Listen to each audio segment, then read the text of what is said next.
Nietzsche, la verdad como metáfora. Introducción. En este trabajo se intentará elucidar algunos aspectos de la reflexión sobre la verdad en los escritos joviales de Nietzsche.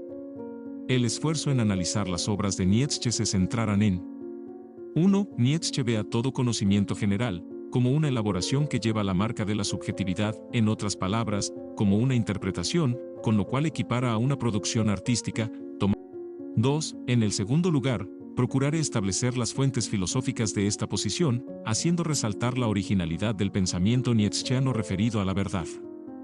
3. Por último, procuraré ubicar cuál es la posición que Nietzsche le otorga a la filosofía en el contexto de conocimiento en general. El escepticismo nietzscheano.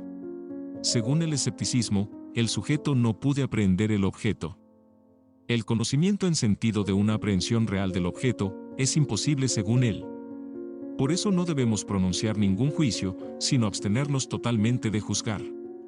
Nietzsche se esfuerza por rechazar toda posibilidad de conocer, desde una desvalorización, o mejor, una deslegitimización del conocimiento humano en general. Regresaremos a esta diferenciación de planos y a esta generalización que, por lo menos a primera vista, aparece como superficial. En el primer punto de mi trabajo, Nietzsche plantea que el conocimiento aparece como un invento. Unos animales inteligentes inventaron el conocimiento, tomando en general como conocimiento humano. Incluso se hace una alusión al conocimiento animal. Un mosquito se halla poseído por el mismo patos que el hombre, se considera el centro alado del mundo. Vale decir, es una crítica demasiado abarcativa, que apenas hace referencia a diferentes tipos de conocimientos. La única diferencia es la que se hace, hacia el final del artículo, entre el hombre racional y el hombre intuitivo o artístico. En segundo, los sofistas habían opuesto la naturaleza a la convencionalidad de las leyes y habían distinguido lo que es bien por naturaleza de lo que es bien por convención. Pirrón se acoge a esta distinción, pero solamente para negar que hay cosas verdaderas o falsas, por naturaleza.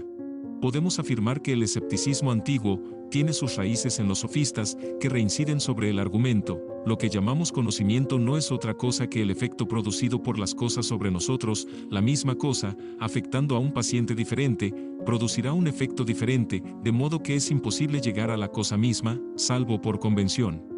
Existe un escepticismo moderno, cuyo mayor, o, por lo menos, el máximo representante es David Hume, que se basa en la desconfianza de los conceptos generales, o ideas, precisamente por estar alejadas de la experiencia, que sí es original.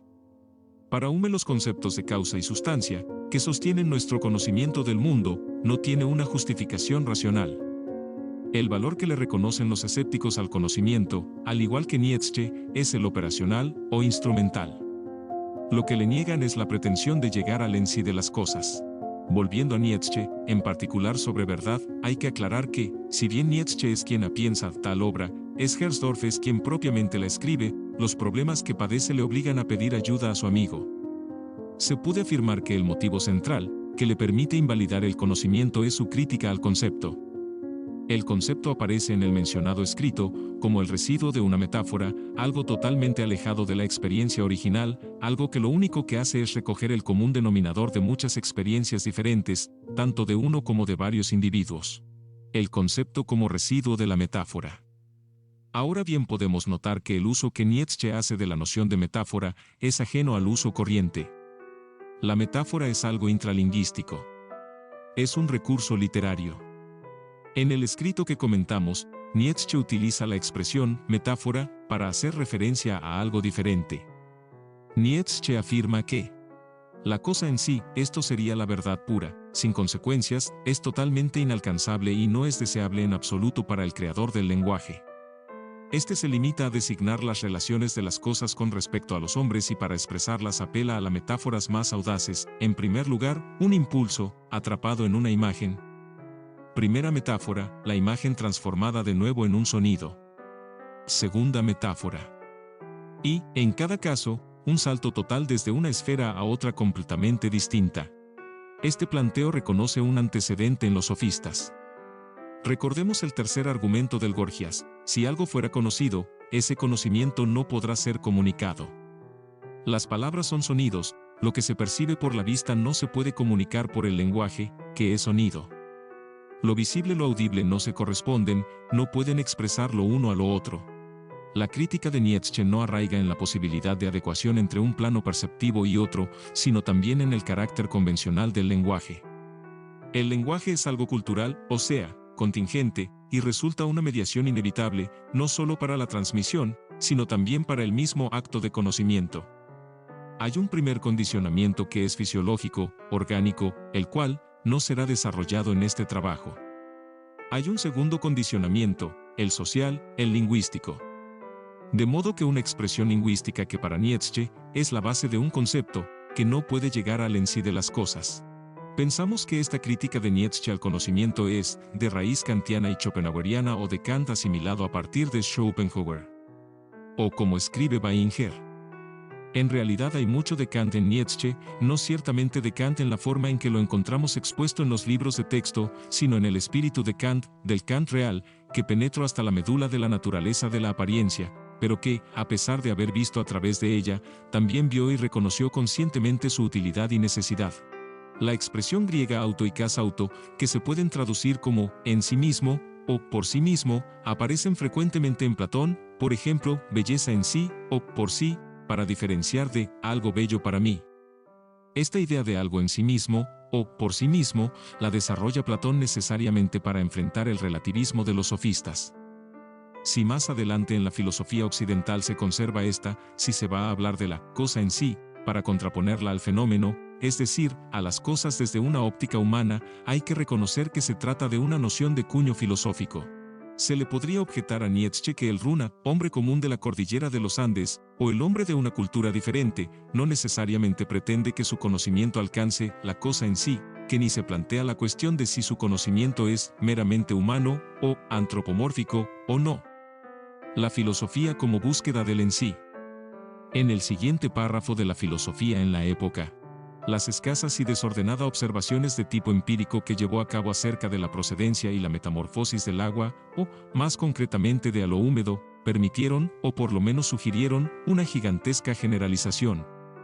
Lo que allí residía era un axioma metafísico cuyo origen se remonta a una intuición mística, la misma que encontramos en todos los sistemas filosóficos, compilaciones tan solo de los intentos siempre renovados de expresar un enunciado, todo es uno. La única vía que parece poder conducir a un filósofo a esta intelección parece ser esa intuición mística. En el punto 4 se trata sobre la comunicación del sentimiento, o sea de un tema propiamente estético. El mismo se relaciona con la cuestión de la verdad en la medida que precisamente en el sentimiento se expresa el verdadero ser de las cosas, la voluntad. Eso que nosotros llamamos asentimiento, la filosofía que camina por la senda de Schopenhauer enseña a concebirla como un complejo de representaciones y estados volitivos inconsciente. Las aspiraciones de la voluntad se expresan, sin embargo, en forma de placer o displacer, y en eso muestran una diversidad cuantitativa. No hay especies distintas de placer, pero sí grados del mismo, y un sinnúmero de representaciones concomitantes. Por placer debemos entender la satisfacción de la voluntad única, por displacer, su no satisfacción. La parte consciente de la expresión del sentimiento es el concepto, que tiene lugar en el lenguaje, el cual a su vez es el límite de la poesía. Es soluble en la medida que se aleja de la experiencia íntima, singular, que es la que está más cerca de la voluntad, del en sí, de las cosas, y es aplicable a muchas experiencias diferentes, de una persona o varias, es decir, es general. Así como, según habíamos visto, la metáfora es básicamente inadecuado, porque comporta el pasaje de una esfera a otra, en cambio el símbolo que rige en el arte es adecuado. ¿Qué es lo que el gesto simboliza de aquel ser dual, del sentimiento? Evidentemente la representación concomitante, pues solo esta puede ser insinuada, de manera incompleta y fragmentaria, por el gesto visible. Una imagen puede ser simbolizada por una imagen. Vale decir que solo puede haber adecuación entre elementos del mismo orden. La representación concomitante más cercana al en sí de las cosas, a la voluntad, puede ser simbolizada por el gesto, algo visual, aunque también el sonido, en el mundo del grito y más tarde del canto, está cerca de la voluntad. Tanto del gesto, visual, como el sonido, auditivo, pueden simbolizar adecuadamente el sentimiento, que es la manifestación de la voluntad. En cuanto al lenguaje, veamos el siguiente fragmento. A la fusión intimísima y frecuentísima entre una especie de simbolismo de gestos y el sonido se le da el nombre de lenguaje. En la palabra, la esencia de las cosas es simbolizada por el sonido y por su cadencia, por la fuerza y el ritmo de su sonar, y la representación concomitante, la imagen, la apariencia de la esencia son simbolizadas por el gesto de la boca. Los símbolos pueden y tienen que ser muchas cosas, pero brotan de una manera instintiva y con una regularidad grande y sabia. Un símbolo notado es un concepto, dado que, al retenerlo en la memoria, el sonido se extingue del todo, ocurre que en el concepto queda conservado solo el símbolo de la representación con concomitante. Lo que nosotros podemos designar y distinguir, eso lo comprendemos. En este párrafo no se habla de metáfora. No se define el concepto como residuo de una metáfora. La esencia de las cosas es simbolizada por el sonido, mientras la apariencia, la representación análoga, es simbolizada por el gesto. La asociación de ambos simbolismos es el lenguaje, a partir del cual tiene lugar el concepto. En el concepto queda conservado solo el símbolo de la representación concomitante, es decir, la imagen. El tratamiento del concepto difiere considerablemente del que aparece en Sobreverdad. En este último texto la secuencia era excitación nerviosa, imagen, palabra. De una a otra relación es metafórica, lo cual en este contexto significa pasaje de una esfera a otra. Es un texto más crítico y más científico, de algún modo. Excitación ocupa el lugar de sentimiento.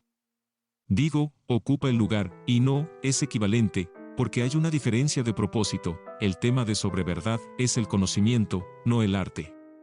Habla del hombre común, no del artista. Pero de algún modo tienen que haber un vínculo entre ambos textos, porque en uno y otro se toca el tema del concepto. En la visión dionisíaca, el concepto se asienta en el lenguaje, en eso hay una coincidencia con Sobreverdad. Pero la génesis del lenguaje es vista en forma diferente, y algo más oscura. Por un lado, la relación que es simbolización, que no es perfecta pero sí adecuada. La abolición es simbolizada por el sonido, la representación concomitante por el gesto, que pertenece al orden de la imagen. El punto oscuro es, por qué y cómo se produce esta fusión, intimísima y frecuentísima, entre dos órdenes de símbolos. ¿Cómo se genera el lenguaje? Lo expuesto nos permite entrever la superioridad del arte respecto de la ciencia en relación con el conocimiento esencial, de lo en sí, de la voluntad. Desde el momento que se vale del sonido y de la imagen, que son símbolos, repetimos, imperfectos pero no inadecuados, está más cerca del sentimiento, de ese complejo de representaciones y estados volitivos inconsciente. No está limitado por esa celda, que es la conciencia. Pero dentro de todos modos el arte, la poesía, que se vale de palabras, no está en una situación mucho mejor que la del conocimiento corriente, supustamente objetivo, precisamente porque la palabra es compartida, transmitida, usada y gastada, la interpretación de la poesía, más aún, la poesía misma como expresión de lo esencial, es imperfecta. Esto condice perfectamente con la expresión habitual referida al carácter inagotable de una gran obra de arte. Se muestra en estos textos, insisto, la superioridad del arte como conocimiento de lo esencial, tema básicamente schopenhaueriano. Schopenhauer considera que detrás de la multiplicidad de fenómenos del mundo se esconde una única fuerza ciega e irracional, la voluntad. Todo lo que existe, todos los seres individuales son en realidad una objetivación en el espacio y el tiempo de la voluntad. Lo en sí existe es la voluntad, el sentimiento es más veraz que el pensamiento porque está más cerca de ella. Aquí parece aclararse, creo, la diferencia entre un escepticismo de corte empirista, como el de Hume, que impugna el concepto por el hecho de estar alejado de la experiencia externa, sensible, de la experiencia del objeto. En el joven Nietzsche es vano hablar de una experiencia del objeto, ya que el objeto es una construcción de la conciencia. Aquí la diferencia del concepto reside en estar alejado de nuestra interioridad, de nosotros mismos en nuestra esencia, que es voluntad. Después de este rodeo, demasiado sucinto, sobre el arte como conocimiento superior, procuraré establecer el lugar de la filosofía en este contexto complejo que atañe a la cuestión de la verdad, conocimiento común, sobreverdad, conocimiento artístico, la visión dionisíaca, filosofía, la filosofía en la época. Ya habíamos adelantado con la cita de este fragmento de la filosofía en la época, referido a Tales, que es el filósofo más original que se basa en una intuición mística que le permite acceder a la intelección, todo es una y la misma cosa, expresa de modo diferente en tiempos diferentes. Me animo a interpretar que esta una y la misma cosa no es otra que la voluntad. Ahora se presenta el problema de establecer la posición de la filosofía, Por un lado con respecto al conocimiento corriente y a la ciencia, la cual, por lo menos en esta etapa de la producción nietzscheana, no es más que un perfeccionamiento del anterior, y por otro lado con respecto al arte. Lo que lo lleva a poner a los pensadores anteriores a Platón en una posición de superioridad de su individualidad y la correspondencia entre su pensamiento y su vida. Veamos este fragmento del prefacio a la filosofía en la época.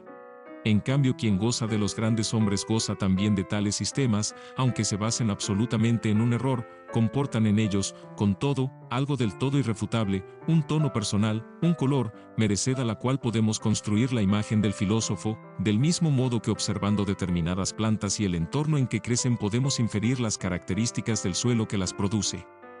En todo caso, esta manera de vivir y de considerar los asuntos humanos existió alguna vez, fue posible, el asistema, o por lo menos parte de ese sistema, es la planta de aquel suelo. El filósofo, como el artista, es un hombre de gusto superior, ese manejarse con el gusto superior, ese manejarse con el gusto le permite jerarquizar, señalar prioridades, establecer ante todo qué es lo que debe ser pensado. El contraste con el hombre de ciencia, impersonal, objetivo, aparece en varios lugares en la obra. Impersonal y, carente de gusto propio, solo puede significar, dentro de nuestro contexto, hombre de voluntad débil o de escasa voluntad. Nietzsche insiste en sus escritos sobre la imposibilidad de la ciencia de dar orientación a la vida, aspecto muy importante en su tiempo, en la cual la filosofía aparece eclipsada por la ciencia. Por supuesto que no se refiere a lo que entendemos como filosofía en general, sino a un cierto ideal de filósofo que forja Nietzsche inspirándose en las figuras de los primeros pensadores griegos. Consideraciones finales. Si la filosofía es conocimiento de lo esencial, que es voluntad, un conocimiento que va más allá de los fenómenos o del mundo de la representación, sí, en segundo lugar, este conocimiento puede darse solo a través de una intuición de carácter excepcional, porque significa nada menos que salir del plano de la conciencia, o por lo menos, de una conciencia condicionada por el lenguaje y la dote de conceptos heredados, conceptos que no son aptos para captar el en sí de las cosas,